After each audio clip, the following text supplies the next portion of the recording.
Pues 6 minutos faltan para las 8, empezamos un poquito más tarde. No se me ocurre mejor causa que haber estado presentes en la misa funeral en Huelva en memoria de las 45 personas que fallecieron en el accidente ferroviario de Adamuz. Ha sido intenso, emocionante.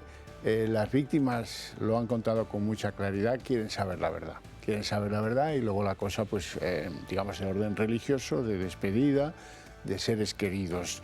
Por cierto, se preguntarán, ¿y los políticos han quedado definitivamente en un segundo plano? Bueno, sí, prácticamente sí, o algunos no se han atrevido a acercarse a las víctimas, no sé yo muy bien. Hay una excepción, Juanma Moreno Bonilla, que ha intentado, que lo han querido abrazar, que se ha abrazado con algunas de las víctimas y alguien le ha ido a soplar a la oreja, oye, mira que a lo mejor esto incomoda, oye, cuidado, no, que no es lo previsto o no es lo que hemos pactado, estas cosas de los políticos, y ha abandonado ese tono, digamos, populista, que se ha visto claramente que la gente era la que apreciaba la presencia, en este caso del presidente andaluz, de Juanma Moreno Bonilla. Bueno, ya les saben ustedes que esto se hace con valentía, con rigor, pensando en ustedes para que no se pierdan detalle y que aquí nos comprometemos a pasarles por la actualidad hoy con un poquito de prisa. Y esto se lo tengo que trasladar a mis invitados, que son muy comprensivos con las tareas informativas. Doña Paula Cruzado, muy buenas tardes, un poco accidentadas. CUDA Amigos está presente aquí a través de Doña Paula. Pues nada, yo solo me cuelo unos segundos para recordarles que mañana es el último día en el que nos pueden dar todos sus datos para que aquellas personas que nos han ayudado a lo largo del 2025 se puedan desgravar, que ya que nos han ayudado a nosotros les queremos ayudar a ellos a través de esa desgrabación, que se pueden desgravar hasta el 80% de esos primeros 250 euros, pero es importante que tengamos todos sus datos. Los datos son muy sencillos, son nombre, apellido, DNI, dirección postal y código postal y localidad, no necesitamos nada más, sobre todo de todas las personas que han hecho esa transferencia a través de nuestros números de cuenta, que, bueno, pues que todavía no son socios, pero que nos ayudan haciendo esa transferencia y que no tenemos todos sus datos. Si alguno de ustedes piensa, no, pero en el CRU ya conocen todos esos datos míos, compruébenlo. Compruébenlo, háganme el favor, compruébenlo, que en Hacienda son muy puñeteros, que ya saben cómo son en Hacienda, hombre. Ay, he visto hoy a María Jesús Montero ahí en el funeral y me ha recordado lo mal que lo está haciendo. Nada, que llamen al teléfono del Club de Amigos al 916162464, nos escriban un correo electrónico con esos datos que yo acabo de dar, nombre, apellido, dirección postal y DNI, y nosotros lo registramos. Es más que nada por eso, es un trámite muy sencillo, nosotros lo comprobamos y ya está. Para que Hacienda no les ponga problemas a ustedes cuando se deduzcan una cantidad relevante de lo que nos hayan aportado. Eso es. Hacer un apelativo a que, oiga, si han llegado a la conclusión de que compartimos ideas, si han llegado a la conclusión de que nosotros vamos un poquito más deprisa que ustedes haciendo de francotirador con las mismas ideas, pues apóyennos. Apóyennos. ¿Cómo nos pueden apoyar? Pues con los donativos, es una buena manera, que redunda en que luego el año que viene van a pagar menos impuestos, o haciéndose socios del CUD de Amigos, que ya la familia es bastante grande, pero que queremos que sea mucho mayor. Pues eso es, sobre todo queremos seguir creciendo, seguir siendo todavía más. ¿Para qué? Sobre todo para dar esa voz que todos necesitamos, que esté ahí esta cadena como es el Toro Televisión, que informamos de todas aquellas noticias que otros medios de comunicación callan, y sobre todo pues lo estamos viendo ahora con todo lo que ha pasado del accidente ferroviario, como todas las televisiones Telepedro, como muchas veces las denominamos, pues no dan toda la información que ahora mismo necesitamos saber la verdad. Gracias, Paula. Muchísimas gracias por tu presencia, por tu comprensión con las premuras de hoy. Hoy, gran jornada de protesta contra el acuerdo agrícola de la Unión Europea con Mercosur. Estaban todas las organizaciones agrarias ahí trabajando para que esto hoy fuera un éxito, y lo ha sido porque ha movilizado a más de 25.000 agricultores. En algunos sitios el mal tiempo ha impedido pues que salieran con sus tractores a la calle, pero este superjueves de protesta se salda con bastante éxito. En lugares donde no se ha podido producir esta salida, pues en Sevilla y en Madrid, por inclemencias meteorológicas. Escuchamos a algún agricultor a propósito de estas manifestaciones. Si permitimos que entren productos extranjeros que no tienen la misma regularización que tenemos nosotros en cuanto a pesticidas y cosas pues lógicamente nuestra salud se va a ver muy mermada. Yo tengo envidia sana de los compañeros franceses que han conseguido que todos los parlamentarios del arco francés, tanto desde la extrema izquierda a la extrema derecha, todos han votado de que ese acuerdo de Mercosur no podía seguir así adelante. Es incongruente que no nos dejen echarlos y por otra parte que nos entren. Con la competencia desleal, que pueden entrar nuevas plagas que aquí no tienes materias activas para combatir esas plagas, estamos vendidos totalmente. Ni vamos a consentir que nos corten el agua, ni vamos a consentir que nos recorten la PAC y no vamos a consentir que acaben con las miles y miles de familias que vivimos de esta digna profesión. Somos los defensores del interés general ahora mismo, del interés de los consumidores, de que no los engañen, de que no les traigan a los lineales productos llenos de mierda. Bueno, pues vamos a hablar de un caso de una persona a la que le han pasado algunas cosas que merece la pena que ustedes conozcan para que entiendan qué pasa en mi tierra, en Barcelona. Quiero hablar de eso con don Gonzalo de Oro Pulido, que es presidente del grupo de Vox en el Ayuntamiento de Barcelona. Muy buenas tardes y gracias por atendernos, Gonzalo. Buenas tardes, Xavier. Gracias a vosotros. Quiero contar la historia del ciudadano Escribano. El ciudadano Escribano era un cocinero de ese ayuntamiento en el que tú estás y, bueno, se presentó a un examen de catalán nivel medio, B2 le llaman allí, y no lo pasó, no superó este examen, lo despidieron, empezó a reclamar, esto fue en enero del año 24, si yo no estoy equivocado, y al final obtiene una sentencia favorable que le dicen, no, a usted no le pueden despedir por esto, porque usted ¿dónde trabaja? Dice, en la cocina, soy cocinero. Y dice, bueno, ¿y qué más da? Que sepa el nivel B2 de catalán o no. Bueno, la sentencia dice, readmisión o pago de indemnización. La indemnización es 58.000 euros y el ayuntamiento de un socialista que se llama Collboni decide que es mejor pagarle los 58.000 euros de todos los ciudadanos de Barcelona que readmitirle por haber hecho las cosas mal. ¿Me olvido algo? No, no te olvidas absolutamente nada, Xavier. Lo has contado todo con pelos y señales. Lo único que hay que añadir es que en ese fatídico mes de enero no solo se echó del ayuntamiento al cocinero, que además era un cocinero de los que le cocina a él, porque el ayuntamiento no tiene servicio de comedor, nada más tiene servicio de comedor el alcalde. Pero es que también se echó a un clarinetista.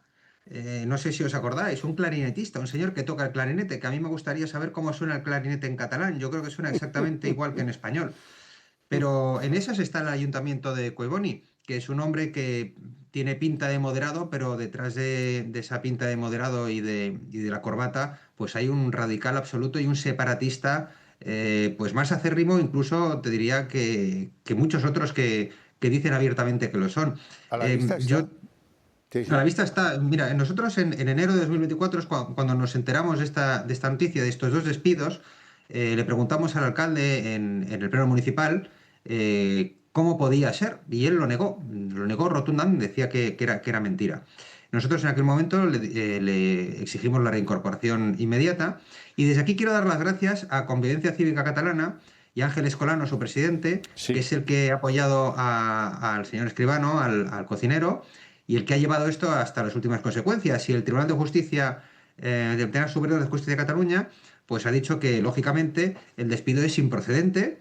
No cuestiona en ningún momento que una persona pueda hacerse unas pruebas de catalán, pues porque le interese tener una calificación o le interese cambiar de trabajo a un trabajo que lo requiera, pues por ejemplo un profesor de catalán, tiene toda la lógica del mundo, pero sí cuestiona que suspender una prueba de catalán pueda tener lógicamente efectos excluyentes. Aquí estamos viendo una auténtica persecución de todo lo que es el español y vamos, de los hispanohablantes, que además somos la inmensa mayoría de esta ciudad, con lo cual es un ayuntamiento que legisla contra su propia población.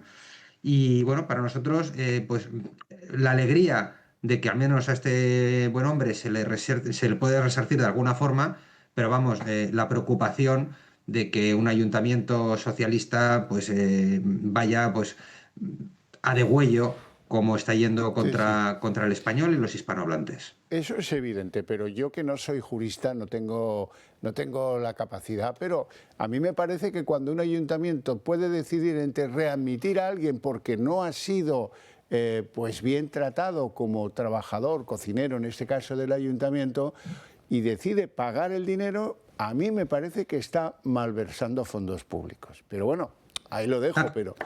Absolutamente, Xavier. Yo, fíjate, me atrevo a decir una cosa que la digo, es un punto es una opinión mía, lo desconozco por completo, pero yo me imagino que el servicio de cocina del alcalde, que es para una persona o debe ser para él y para los tenientes de alcalde, pues debe tener 1 o 2 cocineros. No creo que tenga una plantilla de 7 u 8, porque, repito, es para el alcalde. Con lo cual el alcalde habrá pensado que es muy violento tenerle ahí al haberle despedido. El alcalde demuestra muchas veces que no es precisamente valiente.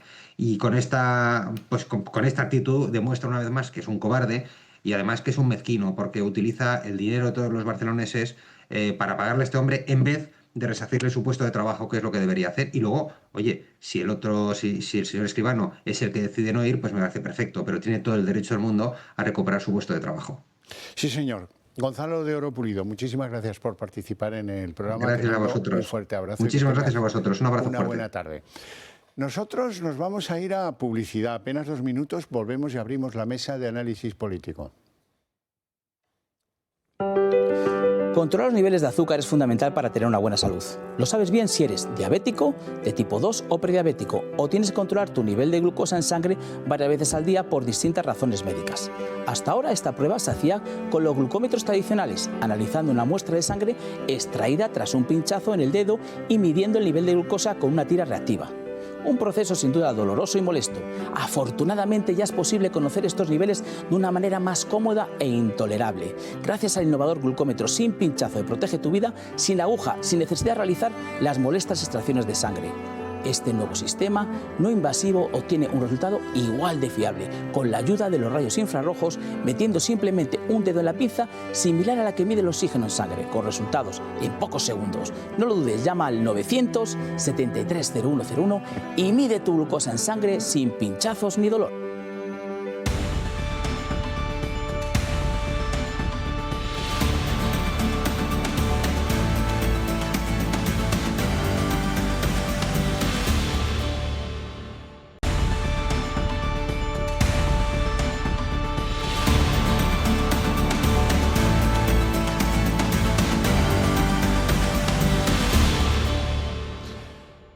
Seguimos teniendo la señal de ese polideportivo en Huelva en el que se ha celebrado el funeral por las víctimas del accidente de Adamuz, que continúa pues con saludas de Juanma Moreno hablando con las víctimas, los reyes que han abierto la puerta a que cualquier familia de las afectadas pudiera partir unos segundos con ellos. Ahí vemos al rey que sigue hablando con las víctimas. Bueno, lo vamos a dejar en un rinconcito para que no se lo pierdan y nosotros vamos a lo nuestro, que es abrir la mesa de análisis político, un día en el que han pasado muchas cosas más allá de este funeral tan sentido y tan emotivo. Hay un buen resumen de este funeral. El beso que no les dimos, pues sí, hoy ha sido eso. El beso que no les pudieron dar a los familiares perdidos.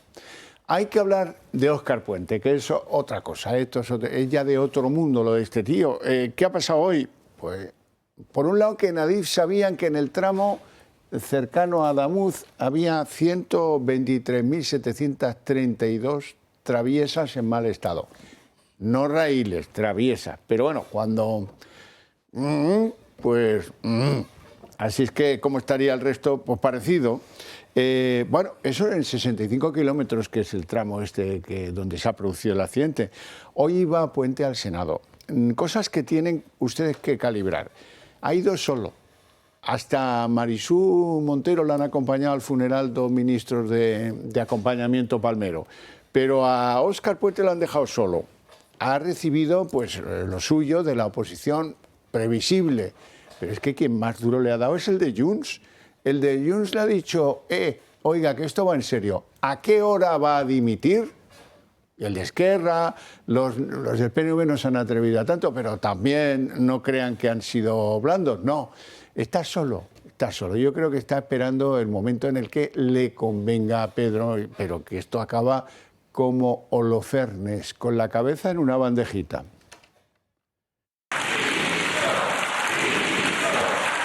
Al grito de dimisión, así han recibido a Óscar Puente en el Senado. Ha llegado el momento de que el ministro de Transportes dé cuenta del accidente ferroviario de Adamuz, el de Gelida y el caos diario en Rodalies. Lo ha hecho solo, ningún ministro ha decidido acompañarle y mostrar así su apoyo. Puente ha asegurado que las roturas de carril son frecuentes. Las roturas de carril se producen en nuestro país y en el conjunto de la red europea con cierta frecuencia y casi nunca con consecuencias en vidas humanas o en daños personales. Dice que la sociedad y todas las instituciones han estado a la altura. Permiten medir la capacidad de respuesta de una sociedad y la nuestra, quiero decirlo alto y claro, ha estado a la altura. La unidad y la lealtad que han mostrado todas las instituciones es también digna de mención y de elogio. De hecho, él ha dormido 3 horas al día. Yo desde el domingo de la semana pasada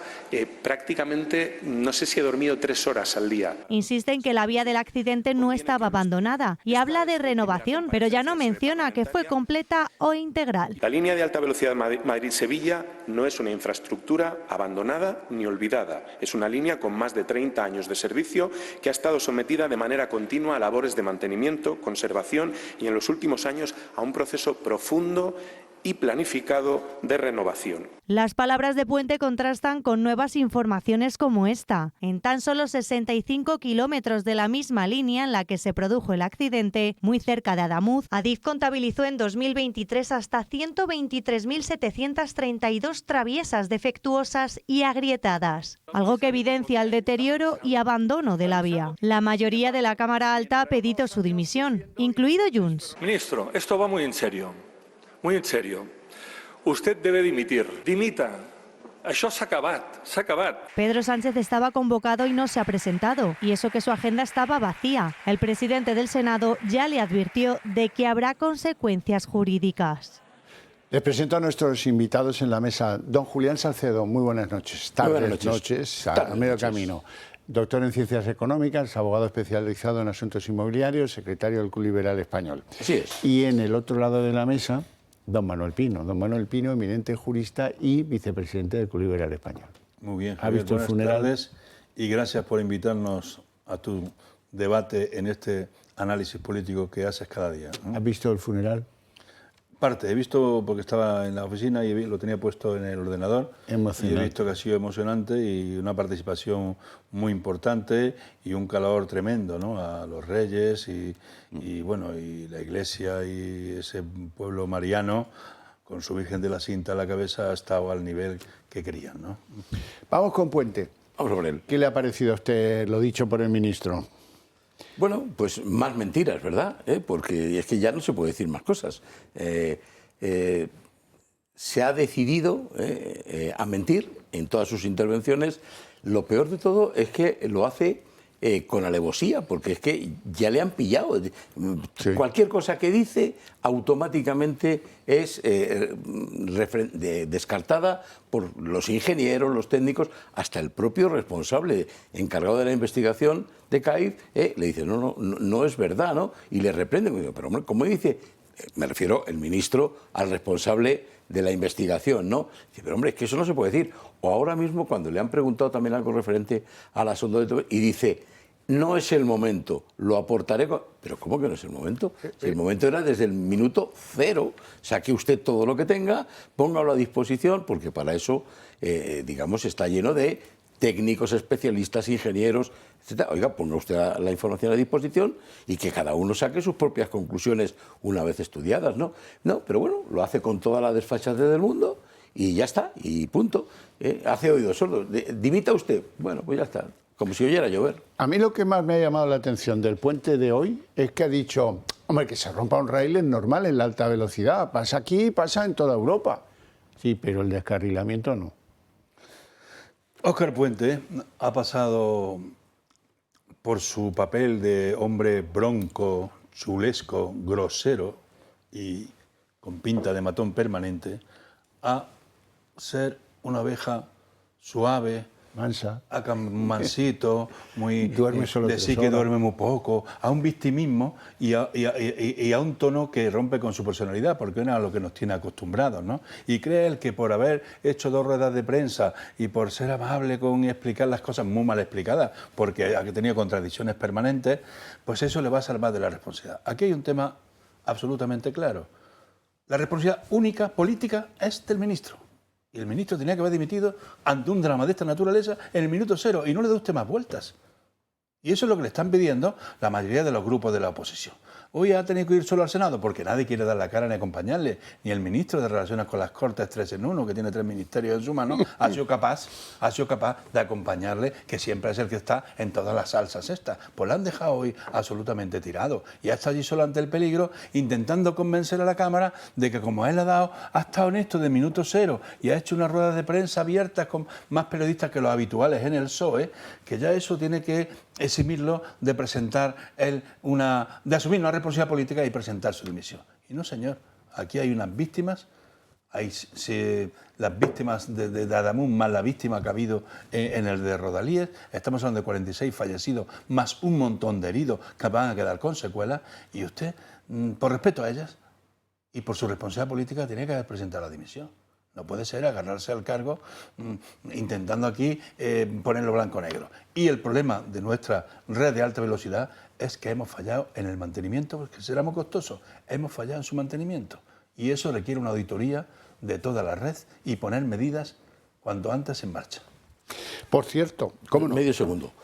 Mi amigo Manuel Pino alude, con muy buen criterio, a las responsabilidades políticas que debía haberlas asumido en el minuto 0 o en el minuto 1. O a lo mejor haber pasado este primer trance y haber dado las explicaciones que sea, ya es suficiente, ya no puede dar más porque no da más de sí y además pues no tiene argumentos, ¿no? Y haber dimitido. Estas son las políticas. Pero ahora hay que exigir que se cumplan, si existieran, responsabilidades penales. Porque como usted ha dicho, hay 46 fallecidos, 46 muertos en un accidente. Entonces, la Audiencia Nacional ya ha abierto diligencias, vamos a ver si las tramita la Audiencia Nacional, si tiene que pasar al Supremo en su condición de aforado, pero ahora están las otras, porque las responsabilidades no se pueden saldar solamente de forma económica, ¿no? Con las indemnizaciones que ya anunció el Gobierno. No. Puede haber, seguramente las habrá, responsabilidades penales, ¿no? A quien corresponda. Yo no digo que sea exactamente él. Es muy probable. Hay que dejar que trabaje la justicia, ¿no? Sí. Por cierto, hoy el presidente del Senado le ha mandado una carta a Pedro Sánchez diciendo: oiga, usted estaba citado para venir aquí al Senado. Creo que hace 21 meses que no pisa el Senado, donde tiene mayoría el PP. Bueno, pues le han mandado la carta, no sé qué efecto surtirá, pero le advierte de que pues, no ir le puede costar caro. Vamos a ver si somos serios, claro. Cualquiera asocia su imagen en el Senado al fracaso de los trenes. Pues lógicamente, en lo que es la lógica del político que manda, que vaya el subordinado, que para eso le nombré ministro, porque méritos no tenía ninguno más. En fin, vamos a hacer una pausa de publicidad, volvemos enseguida y continuamos.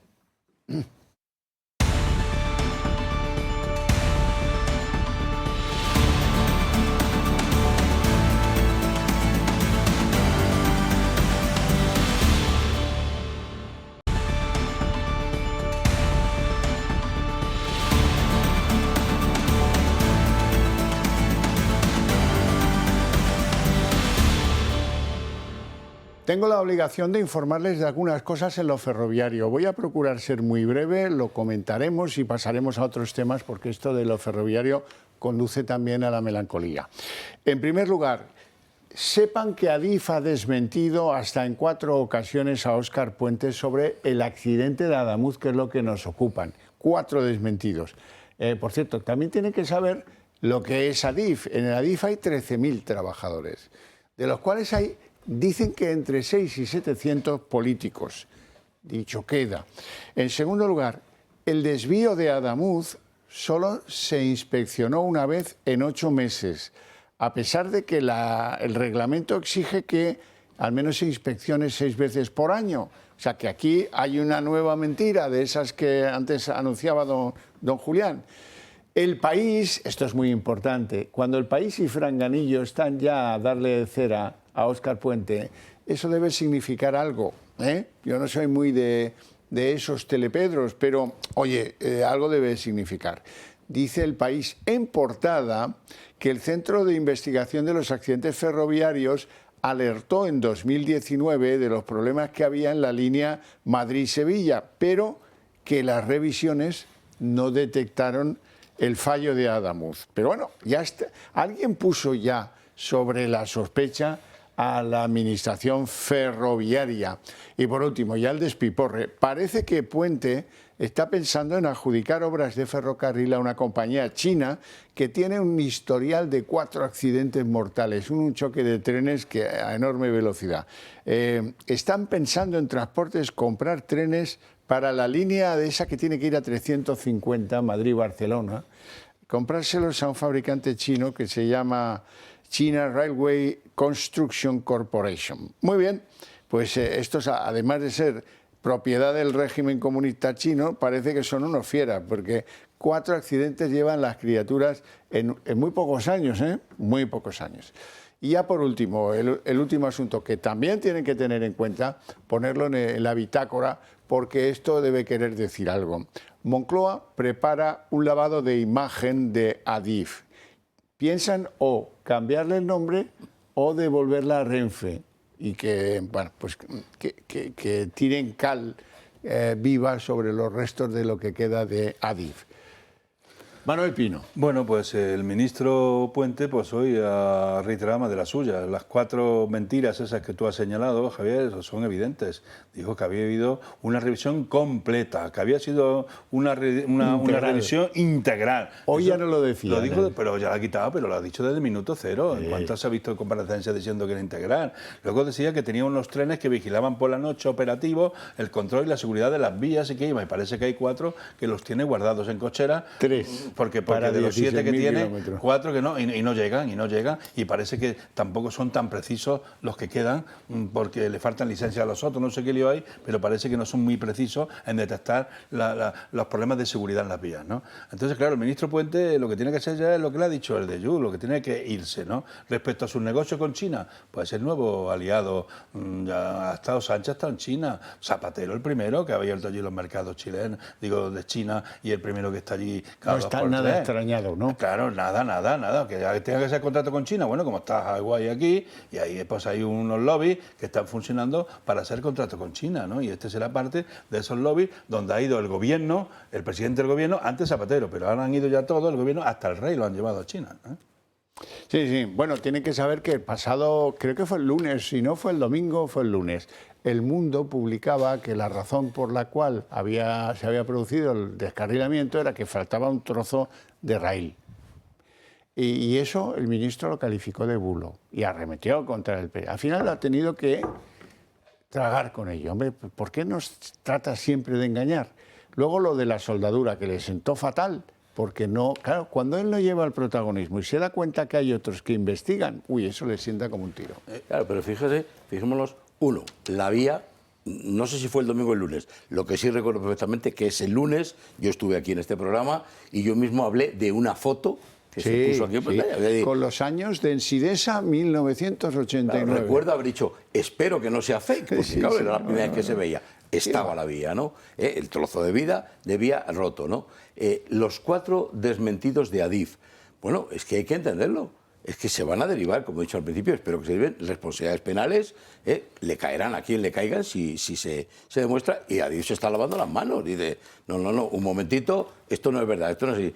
Y luego no ha aludido, seguramente a lo mejor en otro momento determinado lo comentamos, que es que se ha modificado el pliego para las obras de restauración o de mantenimiento de la vía y ya no cumplen con los requerimientos de Adif. Es decir, el modelo de soldadura, etcétera, no coincide con el que ha dicho Adif, ¿no? Será o no la causa, pero coño, en cualquier caso lo ha cambiado y eso lo ha firmado. Lo habrá elaborado quien sea, por orden de quien sea, pero lo ha firmado el ministro. Esto también Adif lo está diciendo. Oiga, es que aquí se ha cambiado un protocolo de actuación a seguir, cómo se tiene que efectuar la soldadura y tal, que a lo mejor con el modelo de Adif también hubiera fallado. Pues es posible. Pero es culposo. Claro. El problema de fondo es que aquí no hay gestión. El gobierno que tenemos gestiona muy mal. Y una empresa de esta categoría no puede estar con esos 600 políticos que tú apuntabas por allí colocados, no sé en qué responsabilidades.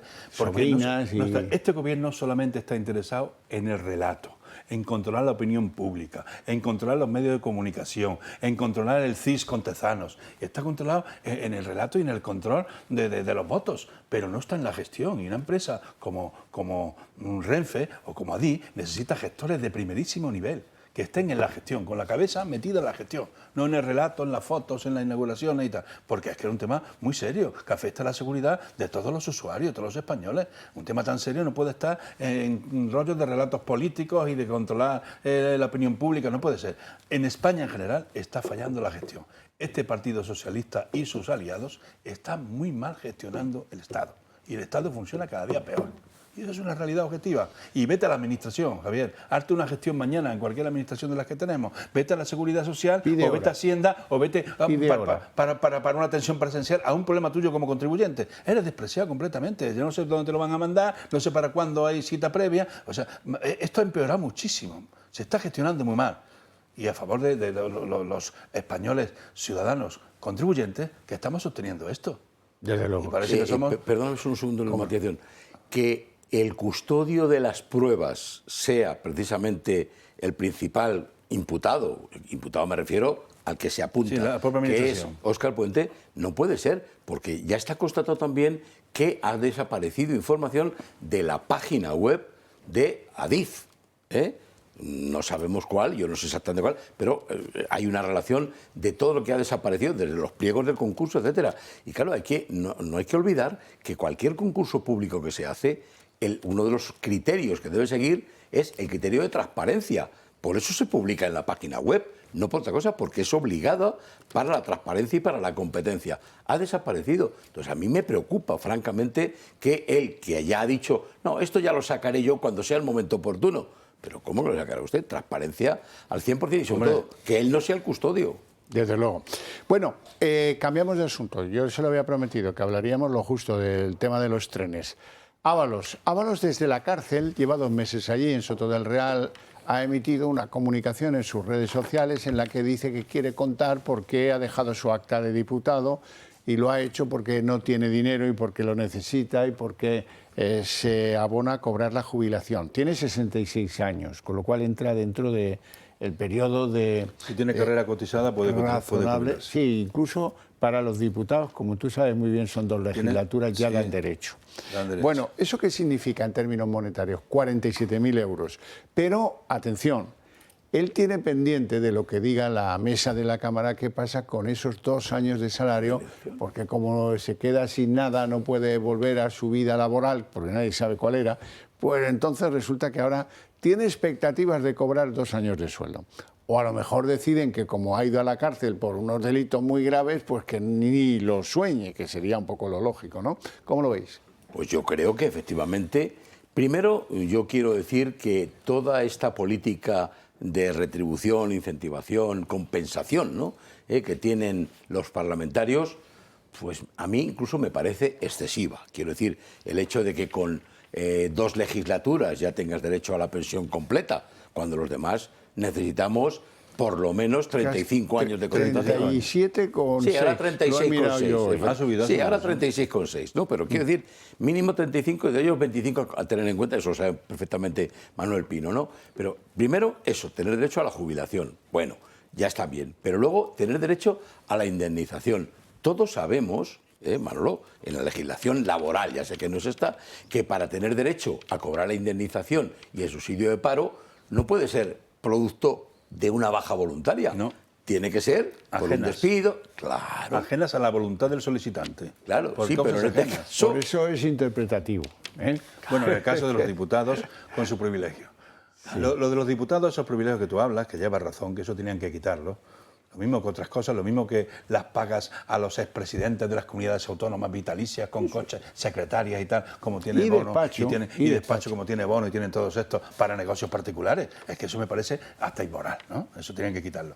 Pues eso se hizo cuando vinieron del exilio, en aquella historia de la transición, cuando vino Dolores Ibarruri, cuando vino Santiago Carrillo, cuando vino Ignacio Gallego, cuando vinieron todos los exilados políticos que no tenían carreras cotizadas, se hizo aquello, pero aquello fue excepcional. Fue en la época de Landrino Lavilla, de presidente de las Cortes, se hizo excepcional para darle cobertura a esa gente que se había traído a la situación de hacer una constitución, de una democracia de consenso y de hacer todo aquello de que la constitución fuera de todos y de que la democracia estuviera en marcha. Pues eso se hizo para ayudar a esa gente que venía del exilio. Pero es que los diputados y senadores que tienen pocas carreras cotizadas, pues resulta que se vitalicio, ya no lo mantiene, tienen que haberlo quitado. Usted tiene que ir a servir los años que quiera al interés general y luego se gusta su vida privada, pero como todos tienen carrera del partido, de no sé qué, de no sé cuánto, pues eso le viene bien. Y con 2 años, aunque no cotice y tal, y si no, pues se la resolvemos con los seres y hacemos un seguro de prima única que pague el Estado y le damos pensión a todos los amiguetes y a todos los que tenemos aquí de concejales y amigos, que no han cotizado y que cobren pensión porque no tienen vida profesional.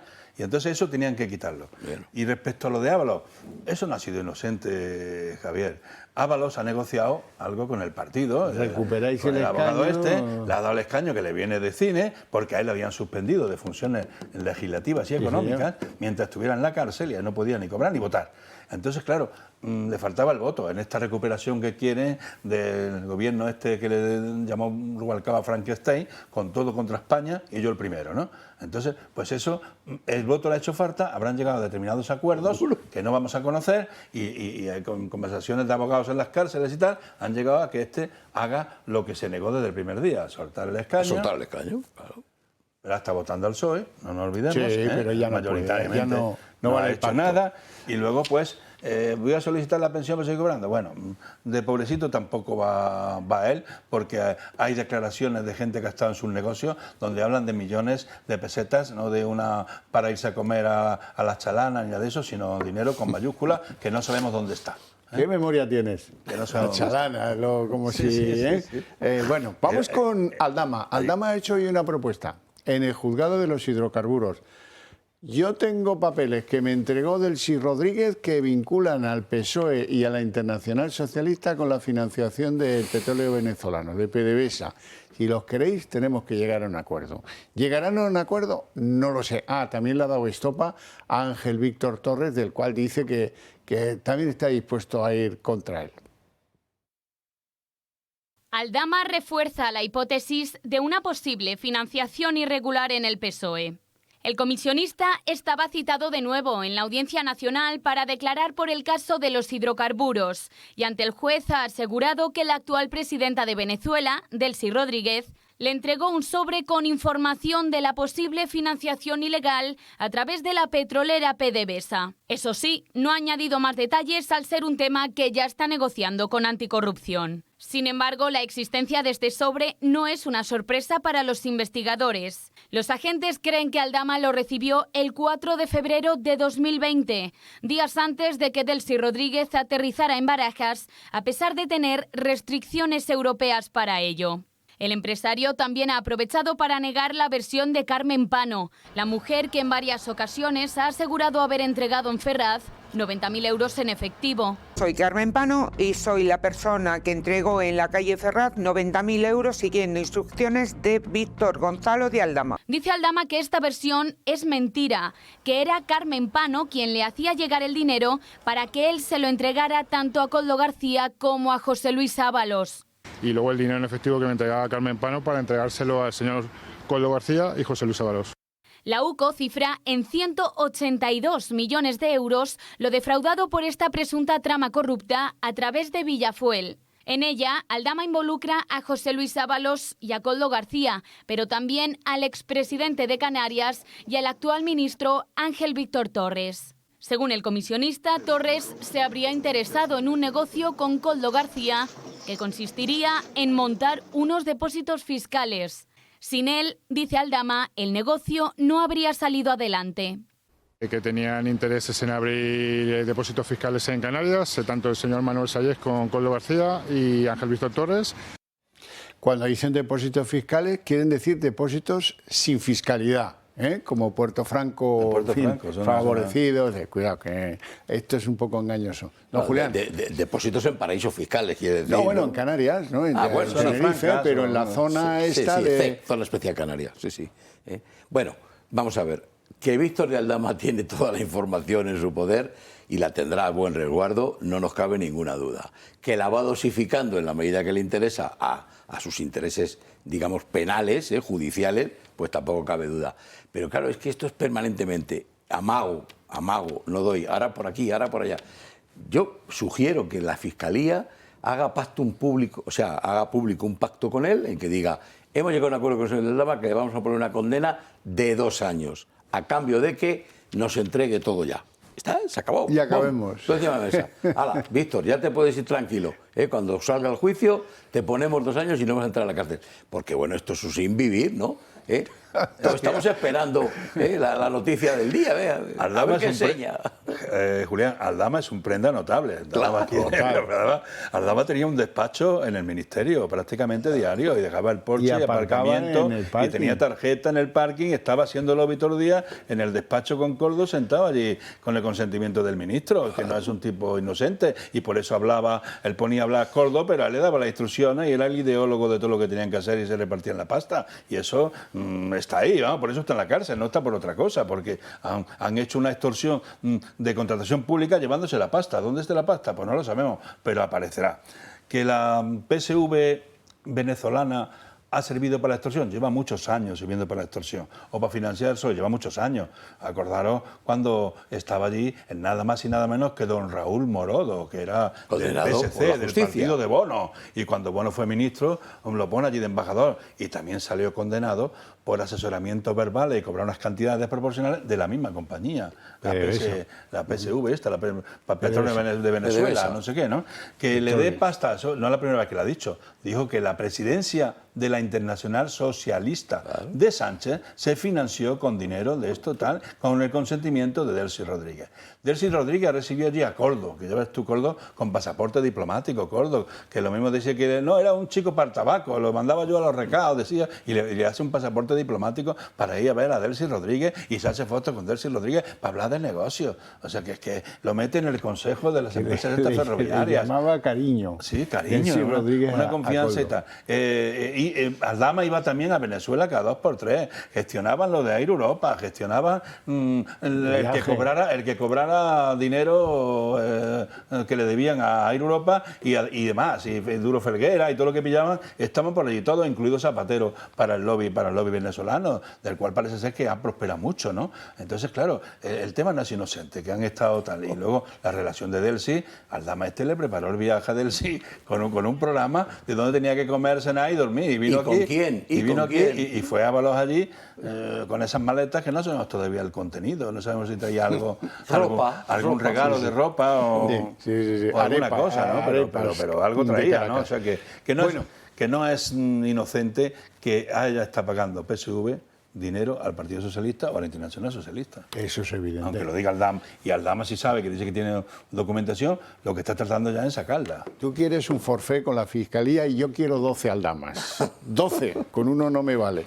Bueno, vamos con Junts. ¿Qué pasa en Junts? Pues hombre, Sánchez poco a poco les va dando cositas. Una silla en la Organización Mundial del Turismo, otra silla en la UNICEF. Ahora hemos conseguido retorcerle el brazo a los de Podemos a base del pacto migratorio de los 500.000 que van a tener papeles, y les hemos pedido que levanten el veto para las cesiones a Junts, partido que los de Podemos llamaban racista, pero eso ya ahora olvídense. Ahora Podemos ya está de acuerdo con que le hagamos cesiones de extranjería a la Generalitat catalana. Bueno, pues hoy dice Míriam Nogueras que no, que todo eso no cambia las cosas, que la posición continúa siendo ruptura con los socialistas. Junts no va a recuperar las relaciones con el PSOE aunque se apruebe el traspaso de competencias de inmigración a Cataluña. Así de claro lo ha dejado Míriam Nogueras. Si alguien se ha pensado que por cumplir aquello que nosotros ya hemos pagado y cumplido. Nosotros nuestra parte siempre la hemos cumplido. Si alguien se piensa que por cumplir aquello que se nos debe nosotros vamos a cambiar nuestra posición, no, entonces es que no ha entendido nada de la posición de Junts, ni de qué va Junts, ni de la metodología de Junts. Ni el asiento que el Gobierno ha dado a Cataluña en la UNESCO y en la Organización Mundial del Turismo, ni el cambio de postura de Podemos, que ahora se abre a negociar la cesión migratoria a Cataluña, va a hacer cambiar de opinión a los de Puigdemont. Se mantienen firmes en su postura. Las relaciones con el PSOE están rotas y de momento no hay marcha atrás. Prueba de ello es la última derrota del Gobierno, que no logró aprobar el decreto ómnibus en el que se incluía la subida de las pensiones por el voto en contra de Junts, PP y Vox. Hace tan solo unos días, Podemos abrió la puerta por primera vez a negociar la cesión de las competencias en inmigración a Cataluña. Al principio, el rechazo de los morados era frontal e incluso tacharon a la formación de racista. Pero después se abrieron a negociar si el Gobierno aprobaba la regularización masiva de inmigrantes. Ahora que esto ya ha ocurrido, los morados se abren a retocar el texto, pero Nogueras es clara. Advierte que no van a cambiar ni una coma y exige a Podemos a retirar lo de racistas. Nosotros no vamos a cambiar ni una coma. El problema no es la ley, no es una frase o una palabra del preámbulo o del articulado. Es que el problema es que esta gente no quiere que Cataluña tenga las competencias, así lo han dicho.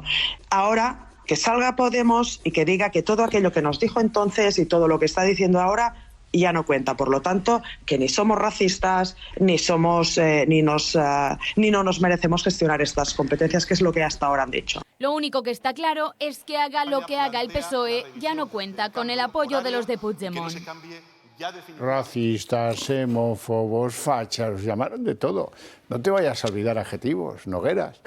Julián. Yo lo primero que me pregunto es qué pensarán los votantes, los simpatizantes de Podemos y también los de Junts, ¿no? Los de Podemos, un partido que se dice de izquierda, más a la izquierda del PSOE, pues apoyando propuestas de un partido nacionalista sí, pero claramente de derechas, como es Junts. Independentista, perdona que te corrija. Bueno, pues independentista, lo acepto, Manolo. Independentista, pero digamos a la derecha. De derechas, sí, ¿no? Sí. Y que pensarán los votantes y simpatizantes de Junts que esté simpatizando con un partido que es absolutamente extremista como es Podemos, ¿no? Bueno, pues está claro eso que dicen, ¿no? De que se hacen siempre buenos compañeros de cama, ¿no? Pues estos ya está, se acuestan. Y luego Miriam Nogueras me recuerda a Paje, ¿no? Paje 2, ¿no? Sí, en todos los medios de comunicación, que no se lo crean, que no lo digan tal, pero si en tu mano está acabar con esto. Si es tan fácil, sus votos en este momento sirven, unidos a los del PP y Vox, más Unión del Pueblo Navarro, sirven para una moción de censura y acabar con esta comedia o esta barbaridad. Ya está, ¿no? Bueno, pues no, mientras tanto, a sacar todo lo que puedan, ¿no? Bueno, pues es que Junts, lo que diga, no es un partido fiable. Junts es un partido golpista que viajó del nacionalismo al independentismo para tapar su vergüenza de corrupción.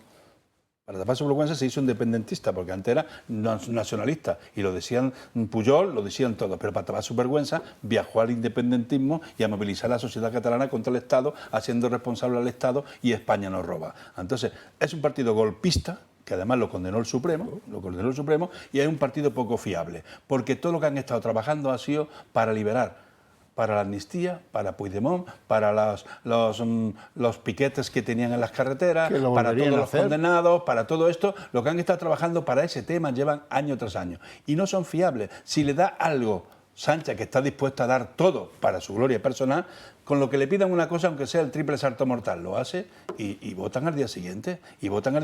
O sea que eso que ha dicho ahora en la fase final de sus apoyos será porque no le da el Constitucional la amnistía y no puede venir a verlos su líder Puigdemont, que los tiene a todos sometidos allí en Bruselas, ¿no? El líder de este Puigdemont. Entonces, claro, esto no es fiable. Lo que diga hoy dice una cosa y mañana va otra. Igual va Zapatero a hablar con él y le dice que Sánchez está dispuesto ya y se lo da y dice que ya han reflexionado, que van a cumplir, no sé qué y tal. Pues claro, es que aquí hay temas muy gordos. Aquí está el tema. De momento no parece, ¿eh? Pero aquí está el tema del cupo catalán, que están dispuestos a darle la hacienda pública española, a romper todo, a darle los impuestos para no pagar luego ni un duro y para aquí dejar consagrado la desigualdad entre regiones y entre los españoles como principio constitucional, que es lo que quieren cargarse. Eso está caminando. Quieren un referéndum que es capaz de dárselo para que le vote, que es capaz de darle el referéndum, porque como lo pagamos todos, él lo quiere seguir, y pagamos todo el negocio con las arcas de los españoles, ¿no? Tenemos que hablar de Pilar Alegría, porque no encaja en Aragón, porque sus expectativas electorales están empatando con Vox y están muy preocupados en la calle Ferraz.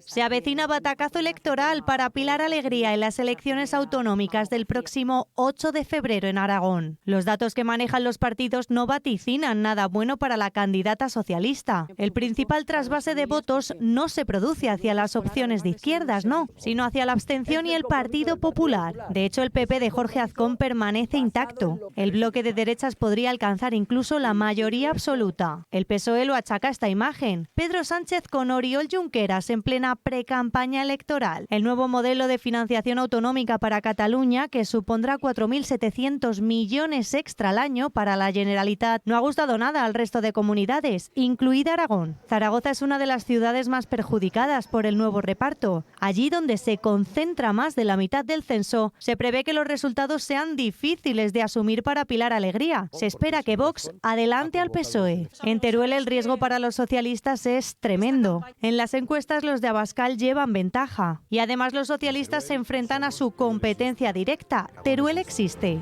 La dirección del Partido Socialista ya no habla de remontada, solo de minimizar los daños. El pulso en precampaña está más que perdido. La movilización en los actos de Vox contrasta con la escasa ilusión socialista. Pero ellos confían en su última bala, Pedro Sánchez. Se espera que el presidente del gobierno se implique de lleno en los últimos compases de la campaña. La última palabra la tendrán los votantes, transformando el 8 de febrero en un indicador con alcance nacional. Don Julián Salcedo. Pues la han obligado a inmolarse y lo hace con gusto porque es el pago, el justo precio que tiene que pagar por haber sido ministra, algo que no se hubiera imaginado en su vida, ¿no? Y luego esto último que dice que se va a implicar Pedro Sánchez, la puntilla final. Sí, sí. Pedro Sánchez ha dispuesto que el Consejo de Ministros controle las regiones y ha mandado a ministros a controlar las regiones. Ha puesto aquí a Madrid, ha puesto a López, ha puesto que Diana Morán lo tiene la en vicepresidenta Valencia. la manda a Andalucía, la Morán la tiene en Valencia, a esta la tiene puesta aquí en Aragón y claro, pues pagarán el peaje de que aunque le den una patada a Sánchez la van a recibir a ellas en su pompi o él en su pompi, ¿no? Y el resultado electoral lo dirá, ¿no? Bueno, no sé si estáis conmigo, pero hemos visto la chaquetilla de Sky que lleva en los mítines Pedro Sánchez y nos tenemos que hacer con 3 chaquetillas de esas de Sky. No deben ser muy caras, deben ser de algún chino amigo de no sé quién o traído por no sé quién, o de Huawei o de alguno parecido a eso. O sea que tranquilos. A ver si nos hacemos... Igual las conservas de regalo del suegro. Mira que son feas, ¿eh? Sí, tienen pinta de empleado del suegro. Igual las tiene en el armario. Tienen pinta de empleado del suegro en alguna sauna gay. No tenemos tiempo para más, lo dejamos aquí con mi agradecimiento a mis invitados hoy por su presencia y sobre todo por sus opiniones y a ustedes por su paciencia e interés, pero para ustedes hay premio a la vuelta de publicidad el día en 30 minutos.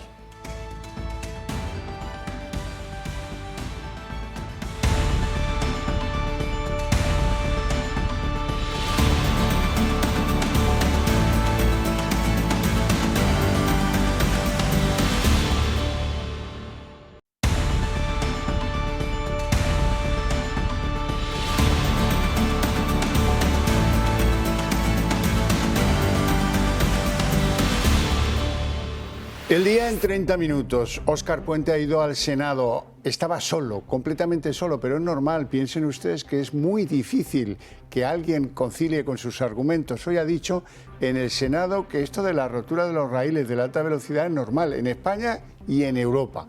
Y a partir de ahí que, por lo que convenga, ahora ya no habla de reforma integral, pero sigue cargando contra los medios críticos que contradicen todas y cada una de sus explicaciones. Y a las peticiones de dimisión de Partido Popular y de Vox se han sumado Esquerra Republicana y Junts, que por primera vez le han dicho a la cara al ministro Óscar Puente que quieren que se vaya. El resto de los socios han sido más complacientes y le ha lanzado hoy un balón de oxígeno al ministro. Le piden, eso sí, una investigación transparente y en la que se puedan depurar responsabilidades. El más crítico ha sido el PNV, que ha acusado al ministro Óscar Puente de jugar a la ruleta rusa con los trenes. Al grito de dimisión, así han recibido a Óscar Puente en el Senado. Ha llegado el momento de que el ministro de Transportes dé cuenta del accidente ferroviario de Adamuz, el de Gelida y el caos diario en Rodalies. Lo ha hecho solo, ningún ministro ha decidido acompañarle y mostrar así su apoyo. Puente ha asegurado que las roturas de carril son frecuentes. Las roturas de carril se producen en nuestro país y en el conjunto de la red europea con cierta frecuencia y casi nunca con consecuencias en vidas humanas o en daños personales. Dice que la sociedad y todas las instituciones han estado a la altura. Permiten medir la capacidad de respuesta de una sociedad y la nuestra, quiero decirlo alto y claro, ha estado a la altura. La unidad y la lealtad que han mostrado todas las instituciones es también digna de mención y de elogio. De hecho, él ha dormido 3 horas al día. Yo desde el domingo de la semana pasada prácticamente no sé si he dormido 3 horas al día. Insiste en que la vía del accidente no estaba abandonada y habla de renovación, pero ya no menciona que fue completa o integral. La línea de alta velocidad Madrid-Sevilla no es una infraestructura abandonada ni olvidada. Es una línea con más de 30 años de servicio que ha estado sometida de manera continua a labores de mantenimiento, conservación y en los últimos años a un proceso profundo y planificado de renovación. Las palabras de Puente contrastan con nuevas informaciones como esta. En tan solo 65 kilómetros de la misma línea en la que se produjo el accidente, muy cerca de Adamuz, Adif contabilizó en 2023 hasta 123.732 traviesas defectuosas y agrietadas, algo que evidencia el deterioro y abandono de la vía. La mayoría de la Cámara Alta ha pedido su dimisión, incluido Junts. Ministro, esto va muy en serio. Muy en serio. Usted debe dimitir. Dimita. Això s'ha acabat. Pedro Sánchez estaba convocado y no se ha presentado, y eso que su agenda estaba vacía. El presidente del Senado ya le advirtió de que habrá consecuencias jurídicas. Óscar Puente ha insistido hoy en la transparencia en los días posteriores a la tragedia y ha cargado contra la prensa, dice, por fomentar la desinformación. Recordemos que a lo largo de la investigación Puente se ha desdicho en varias ocasiones.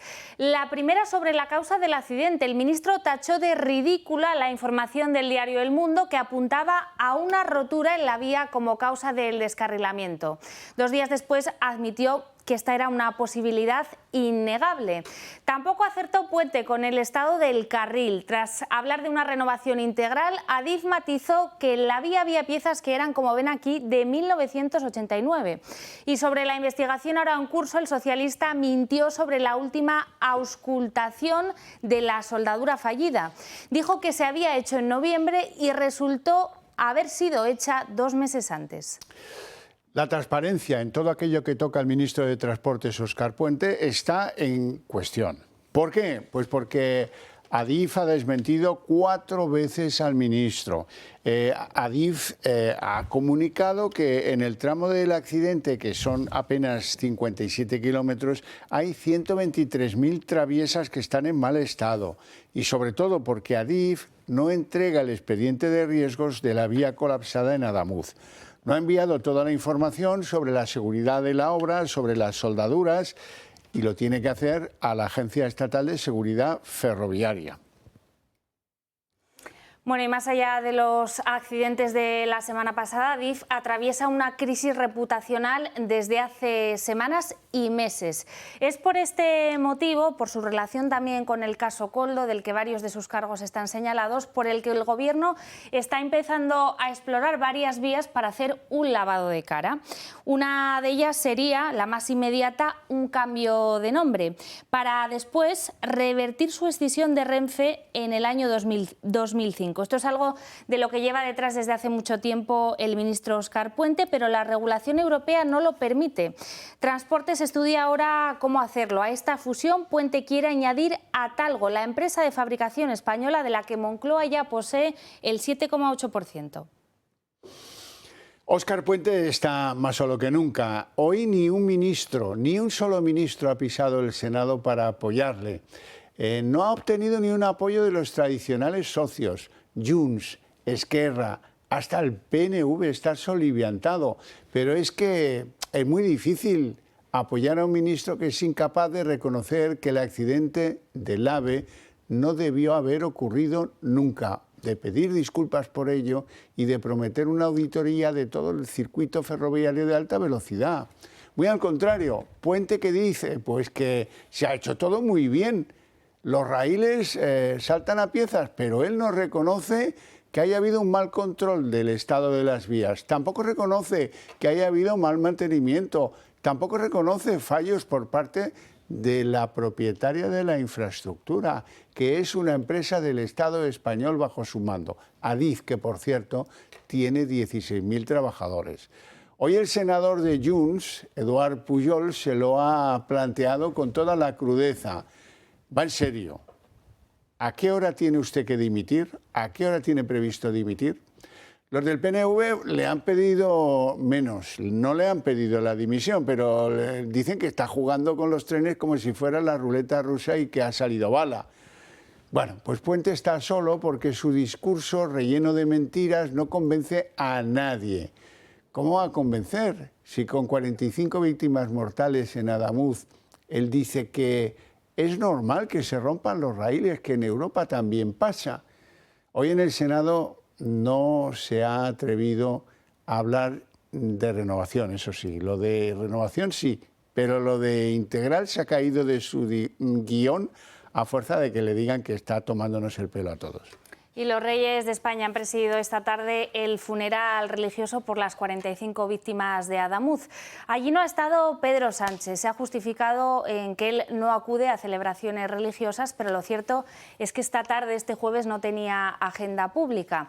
Ha delegado la representación del Gobierno en la ministra María Jesús Montero y en otros dos ministros, lo cierto es que de perfil bajo.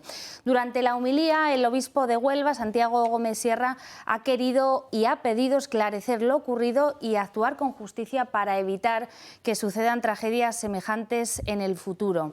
Hemos visto hace escasos minutos, después de que concluyese esa homilía y ese acto religioso, a sus majestades los reyes charlando con algunas de las familias de las 45 víctimas. Se estimaba que aproximadamente unos 300 representantes de las familias iban a acudir esta tarde a ese polideportivo Carolina Marín. Hay otras que no lo han hecho, que se están estos días guardando porque no esconden su malestar con la gestión del Ejecutivo. De hecho, ninguna de las familias presentes se ha acercado a hablar con los representantes del Gobierno. El tono ha sido bueno, no ha habido faltas de respeto ni gritos fuera de lugar, pero es cierto que las familias no han querido acercarse, como decimos, a saludar a los representantes de Moncloa. Míriam Nogueras, la portavoz de Junts, ha echado un jarro de agua fría sobre las expectativas de algunos en Moncloa. Dice la portavoz de Junts que no van a cambiar su posición respecto del gobierno de Pedro Sánchez. Y eso a pesar de las golosinas que les van preparando desde Moncloa, que si un sillón en la UNESCO, que si un sillón en la Organización Mundial del Turismo, o que si hemos conseguido retorcerle el brazo a los de Podemos dándoles lo de los 500.000 emigrantes con papeles, a cambio de que levanten el veto a que se pueda delegar la cuestión migratoria a la Generalitat catalana. Recuerden que Podemos les llamaba xenófobos y racistas y ponía todas las pegas del mundo a que se hiciera esa entrega. Bueno, pues dice la Nogueras que a pesar de eso, pues que no va a haber cambio en la posición de Junts respecto del gobierno, y advierte a Podemos de que el problema no son las palabras, si racista o si xenófobo, que el problema es que a algunos, a los de Podemos, se refiere a ellos clarísimamente, no les gusta que Cataluña tenga según qué competencias. Junts no va a recuperar las relaciones con el PSOE aunque se apruebe el traspaso de competencias de inmigración a Cataluña.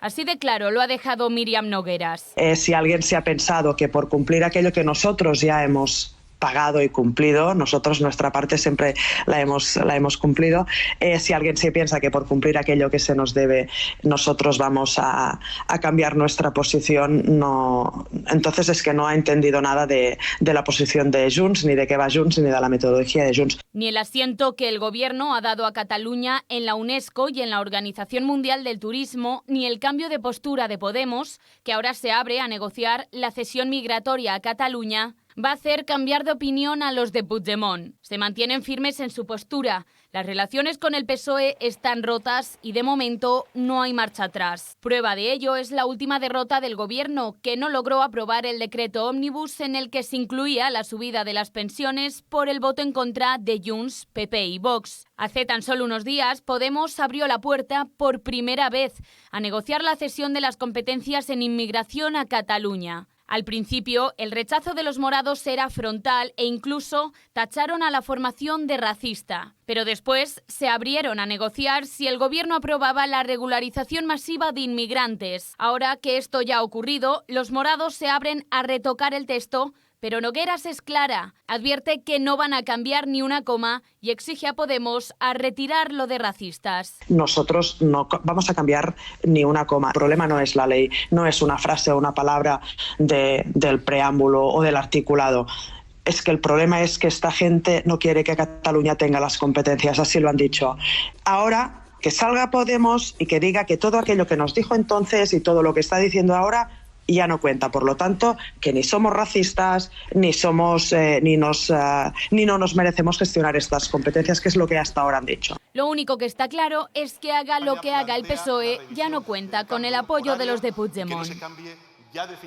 Y Víctor de Aldama asegura que Delcy Rodríguez le entregó un sobre con material sensible sobre la presunta financiación ilegal del Partido Socialista. El comisionista ha declarado hoy en la Audiencia Nacional sobre la trama hidrocarburos, donde no ha querido dar más detalles sobre el contenido de este sobre. Sobre que, por cierto, ya llevaba bajo sospecha, localizado por la Guardia Civil, después de que se lo interceptasen a un socio empresario de Víctor de Aldama. Sobre la causa de los hidrocarburos, sobre esta trama, Víctor de Aldama ha vuelto a señalar a Koldo García y atención al ministro Ángel Víctor Torres. Aldama refuerza la hipótesis de una posible financiación irregular en el PSOE. El comisionista estaba citado de nuevo en la Audiencia Nacional para declarar por el caso de los hidrocarburos y ante el juez ha asegurado que la actual presidenta de Venezuela, Delcy Rodríguez, le entregó un sobre con información de la posible financiación ilegal a través de la petrolera PDVSA. Eso sí, no ha añadido más detalles al ser un tema que ya está negociando con Anticorrupción. Sin embargo, la existencia de este sobre no es una sorpresa para los investigadores. Los agentes creen que Aldama lo recibió el 4 de febrero de 2020, días antes de que Delcy Rodríguez aterrizara en Barajas, a pesar de tener restricciones europeas para ello.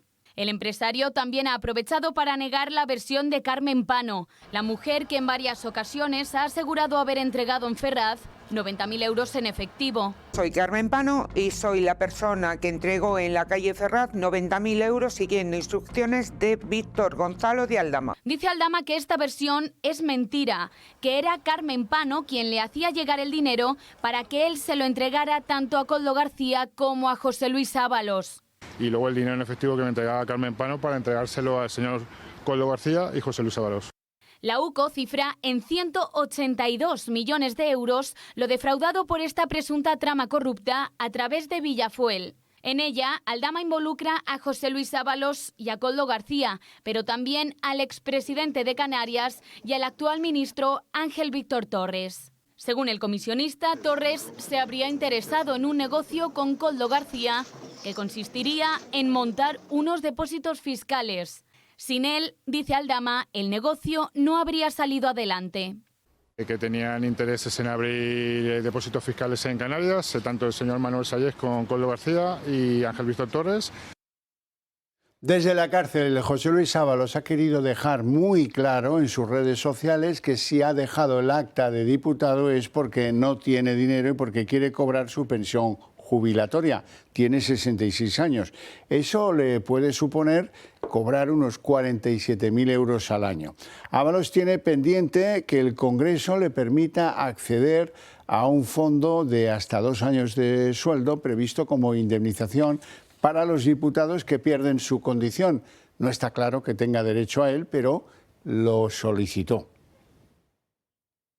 Y en la página internacional, María Corina Machado pide un cambio real en Venezuela y no una transición a la rusa donde las mafias sigan ocupando el poder. Son las palabras de la líder opositora después de su reunión de ayer con el secretario de Estado de Estados Unidos, Marco Rubio. Machado cree que el cambio está más cerca que tarde en Venezuela y que para esa transición a la libertad cuenta con el respaldo de Estados Unidos, que por el momento sigue apoyando a la presidencia de Delcy Rodríguez. Según ha revelado Machado, Rubio manifestó en esa reunión su interés por los presos políticos y por la injerencia de actores externos en Venezuela como Rusia, China o Irán. El sector agrario hoy celebró su Superjueves, un día de protesta generalizada en toda España contra el acuerdo de la Unión Europea y Mercosur. La movilización ha sido de unos 25.000 agricultores y de unos 15.000 tractores. Estas imágenes que ven son de Valladolid, pero la convocatoria de las principales organizaciones profesionales ha sido una gran respuesta del campo contra esos acuerdos Mercosur. Hay algunos lugares, Sevilla y Madrid principalmente, donde no se ha podido celebrar el acto por cuestiones de inclemencia meteorológica, aunque en Madrid pues, los representantes de los agricultores han tenido una reunión con la presidenta madrileña Isabel Díaz Ayuso. Cuidado, está viniendo cada vez con más fuerza, ¿eh? Y la borrasca Cristina ha cambiado la nieve por la lluvia. Estas que ven son imágenes de Jerez, en Cádiz, donde la Guardia Civil ha tenido que rescatar esta mañana a decenas de personas por la crecida del río Guadalete. El río ha llegado a alcanzar los 6 metros de altura y más de 500 personas de 14 zonas rurales han tenido que ser desalojadas por los agentes. El Ayuntamiento de Jerez ha habilitado un polideportivo para acoger a estas familias. Muchas de ellas han sido reubicadas también en albergues, en hogares de Cáritas o en casas de familiares. Bueno, Marina, y este año es el año de los saludes en el Pirineo aragonés. Así es, un joven de 25 años y otro de 22 está ingresado en la UCI de gravedad después de sufrir una luz en una estación de esquí, en la estación de esquí de Cerler. Ambos estaban esquiando fuera de pistas con un grupo de amigos cuando se vieron sorprendidos por este alud. Ha ocurrido en el Pico Cebollés, en el término municipal de Benasque. Este es el quinto alud que se registra en el Pirineo aragonés y que deja ya 6 víctimas mortales. El Gobierno ya calificó esta zona de riesgo muy elevado por aludes y pidió no practicar deporte fuera de las pistas, así que ya saben, si van a acudir a esquiar a esta zona este invierno, tengan mucha precaución y sigan las indicaciones. Y hasta aquí el día en 30 minutos. Les deseamos una feliz noche a todos, especialmente a los que continúen con la señal del Toro Televisión. Y mañana volvemos con toda la información. Gracias por elegirnos, que descansen.